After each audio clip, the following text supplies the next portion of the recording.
నేను ఛాలెంజ్ విసిరాను కానీ ఛాలెంజ్ ఎవరు తీసుకోవాలి. ఎలా ఉంటారంటే నేను ఛాలెంజ్ విసిరినమాట వాస్తవమే. నేను ఛాలెంజ్ విసిరినప్పుడు అవతలోడు ఛాలెంజ్ తీసుకొని రైట్ మేము కట్టుబడి ఉన్నాం ఈ ఛాలెంజ్కి అని చెప్పునుంటే బాగుండేది.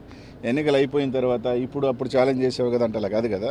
నేను ఒక సవాల్ విసిరినప్పుడు ఆ సవాల్ స్వీకరించేవాడు కూడా స్వీకరించుకొని చేస్తుంటే బాగుండేది. రైట్, ఏదో సామెత ఒకటి ఉంది, హనుమాన్ జంక్షన్లో నాకు బాగా నచ్చిన డైలాగు, గెలిచినోడు చెప్తాడు ఓడినోడు వినాలని.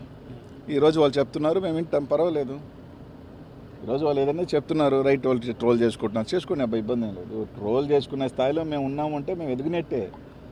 We are in public. Good publicity or bad publicity is a publicity. నేను ఛాలెంజ్ విసిరాను కానీ ఛాలెంజ్ ఎవరు తీసుకోవాలి. ఎలా ఉంటారంటే నేను ఛాలెంజ్ విసిరినమాట వాస్తవమే.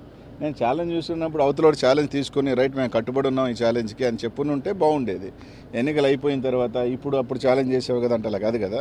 నేను ఒక సవాల్ విసిరినప్పుడు ఆ సవాల్ స్వీకరించేవాడు కూడా స్వీకరించుకొని చేస్తుంటే బాగుండేది. రైట్, ఏదో సామెత ఒకటి ఉంది, హనుమాన్ జంక్షన్లో నాకు బాగా నచ్చిన డైలాగు, గెలిచినోడు చెప్తాడు ఓడినోడు వినాలని.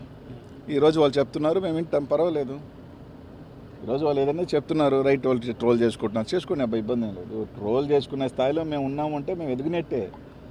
We are in public. Good publicity or bad publicity is a publicity.